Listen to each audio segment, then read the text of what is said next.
everybody, it's Grant, and today I have a big reaction for you. So I was on my way home from the gym, and I saw this. I couldn't wait to come react to it. It is Monday at like 11 p.m., 10 p.m., 11:06, and I had to react to this. It's only been out for about 11, 12 hours. It is Colin and Samir. Why Mr. Beast should sell his channel.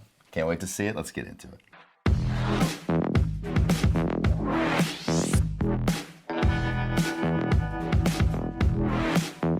Future, we think Mr. Beast will sell his YouTube channel and you will be able to buy a part of it. Now, that might not make sense right now, but through this episode, we are going to define a new business model for creators, as well as 3 key terms that will explain how this can work. This episode is all about the future. Man, I can't see anything. I'm in the metaverse right now. Guys, anyone? Sounds like it's gonna be educational for me as well. My channel's worth about, actually, kind of cool. My channel's probably worth about 100 grand. Yeah. Would I get a 3-time multiplier or a 5-time multiplier? It's not worth 100 grand. The first term we have to define is catalog value. And this is the idea that your catalog, your library of videos, has value that will grow over time.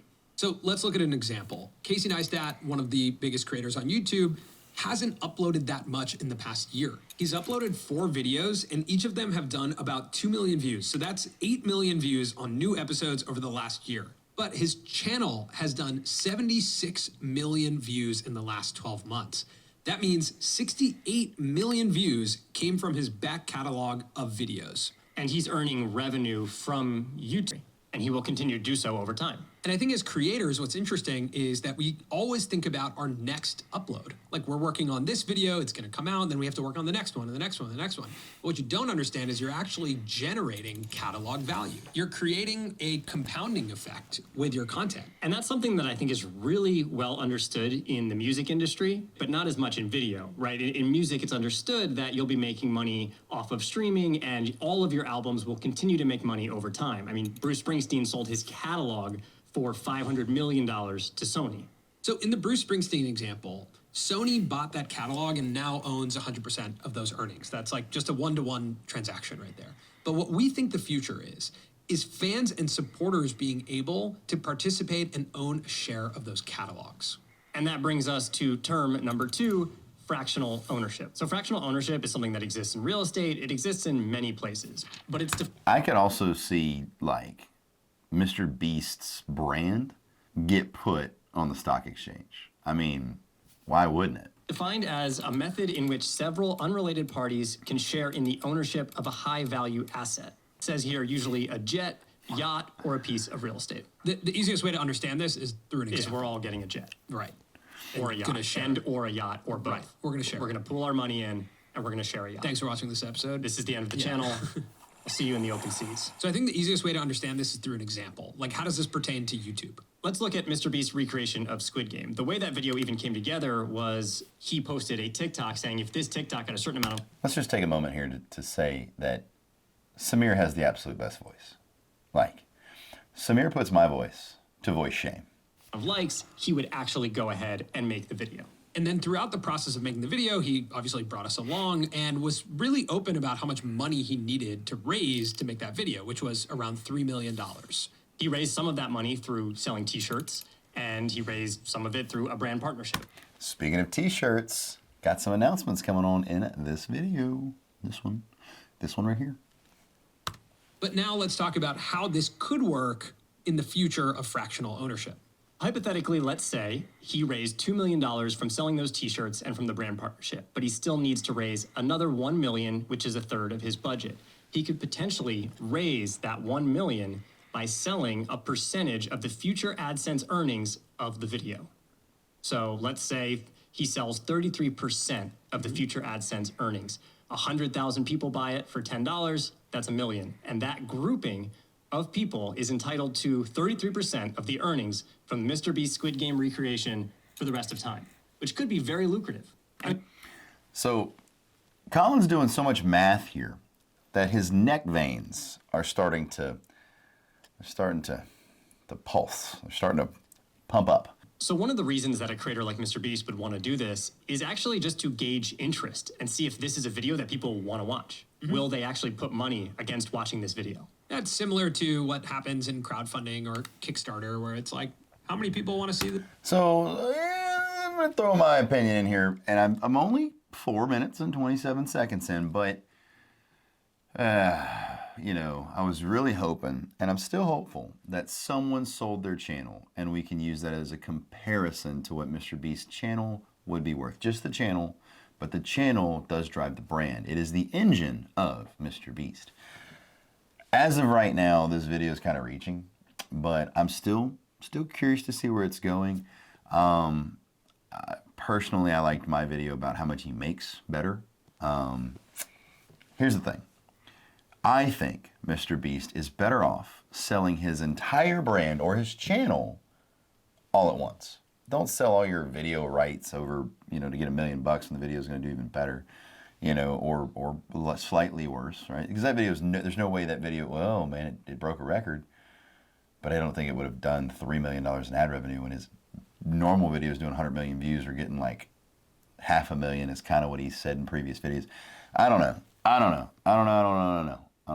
All right, back to the show. So why don't we talk about how this would work on our channel? When we went out to North Carolina to actually go interview Jimmy, there was a lot of cost involved in that, right? We had to pay for the flights, accommodations. We had to, you know, just get ourselves out there, come back, have the time to edit the videos. Like, there's upfront cost for creators in making content, even at a smaller scale. We're not making $3 million Squid Game videos yet, but, you know, there's cost involved in making these episodes. So Yet. I like where their heads are at. what's interesting, there's a tweet recently at us that said, I would pay to watch you guys interview Jimmy again. And that's actually kind of where I started thinking about this concept. I wonder how many other people would do that too. I wonder if we actually could say, yeah, we're going to sell a piece of the AdSense earnings of our next interview with MrBeast. If you want to see it, you can buy ownership in it right now. If we raise enough money, we'll go out there, we'll interview him again. And if this video makes money, you're connected to the success of it. Specifically, the expenses were about $10,000 that we had to come up with in order to make that decision to go. Now, looking back, that's one of our most watched videos ever, and it's already earned $35,000 in AdSense revenue. So it's totally a reality that instead of putting that money up in the beginning, in the first place, we could have come to our community and said, is this a video that you want to watch? Do you want to have a piece of the earnings and own the success of this video over time? It helps us mitigate risk and make sure that we're making something that our community actually wants to watch. Yeah, and then again, if 10,000 people buy in, like, they are incentivized to share that video, make sure it's seen by the most amount of people, and they want that video to succeed.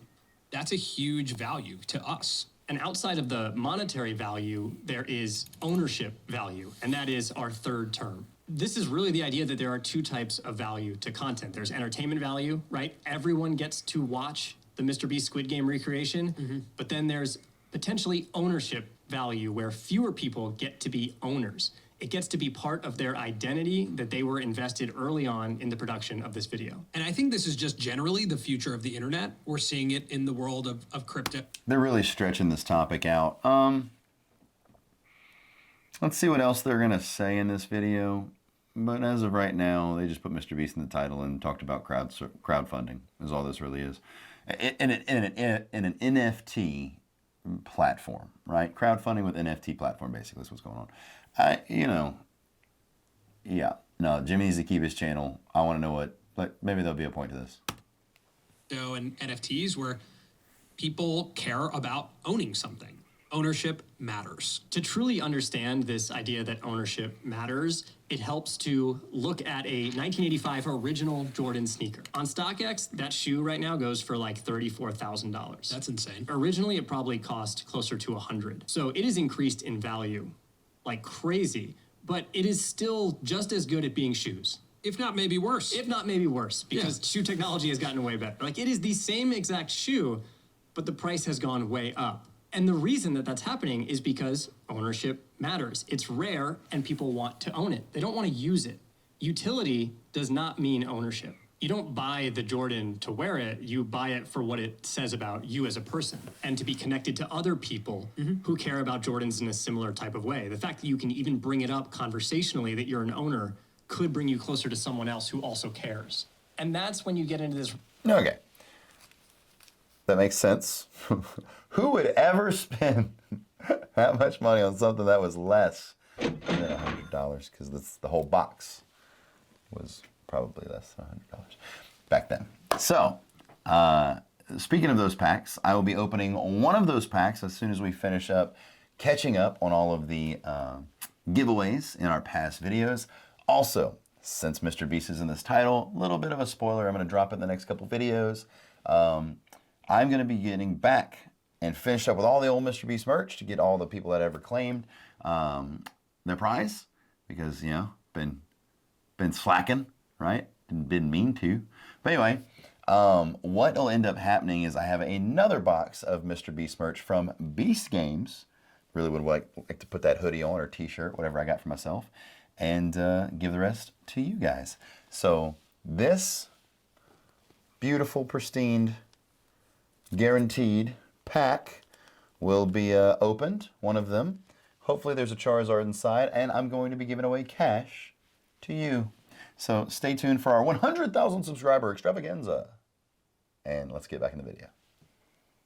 Really interesting space where when fans are supporting creators, they may not necessarily expect to use ownership in any sort of way to make money back to some crazy degree like it's a stock. Sure. It's more so about what it means to be an owner, to be connected at a deeper level to a creator.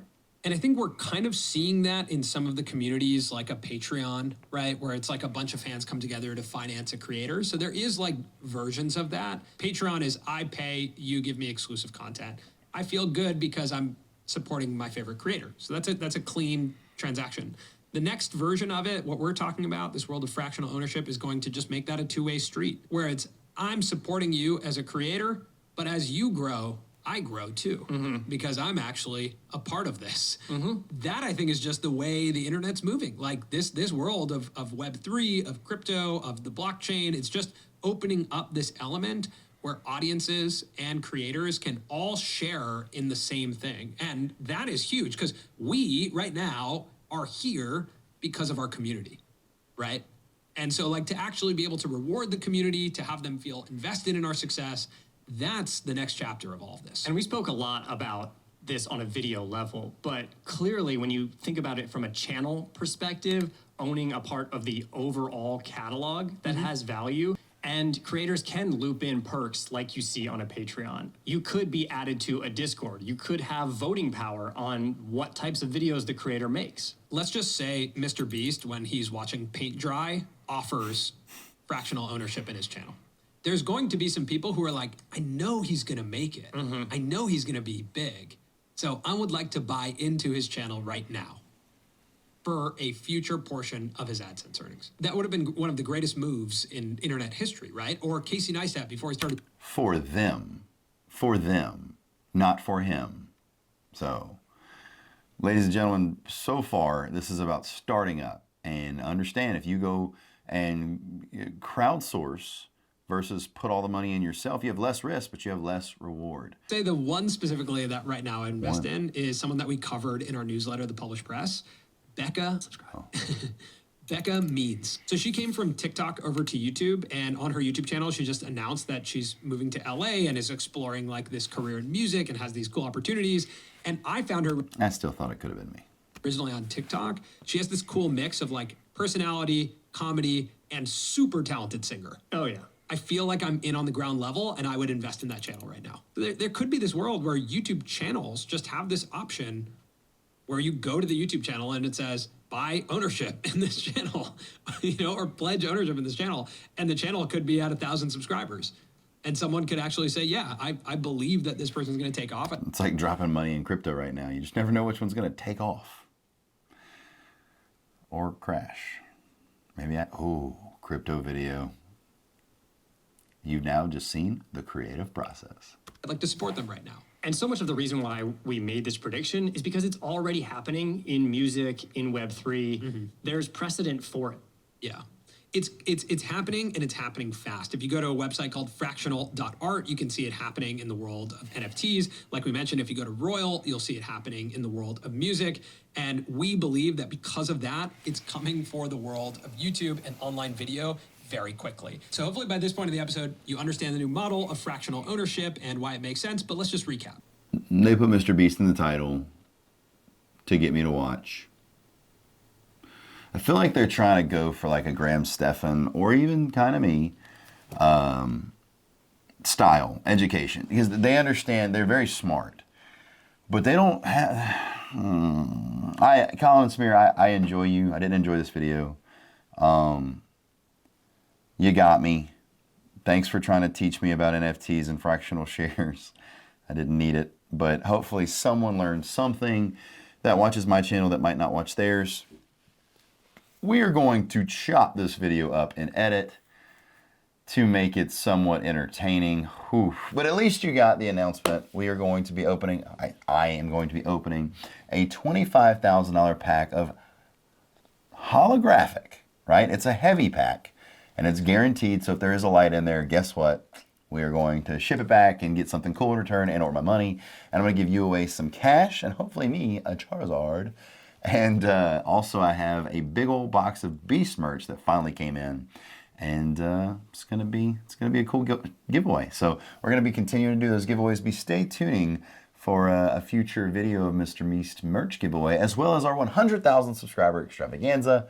I got clickbaited. Thank you for watching, and I really hope that you have a fantastic afternoon. And all that being said, that's it for the video, guys. If you enjoy videos like this, please power up that like button. Hit that subscribe button if you would like, and notification bell. I very much appreciate it. Also, please remember, I 100% believe in you. I know you can do anything that you set your mind to, and never let anyone tell you any differently. I really wish in this video they would have used a comparable, right? A comparable channel that got sold, and then just done a multiplier and then added a little sauce to it because it's Mr. Beast and he gets mega views. Or done an evaluation over his whole channel. I wouldn't have been mad. I'm not mad, but I'm not happy. So, all that being said, I will see you, and not this video, on the next one.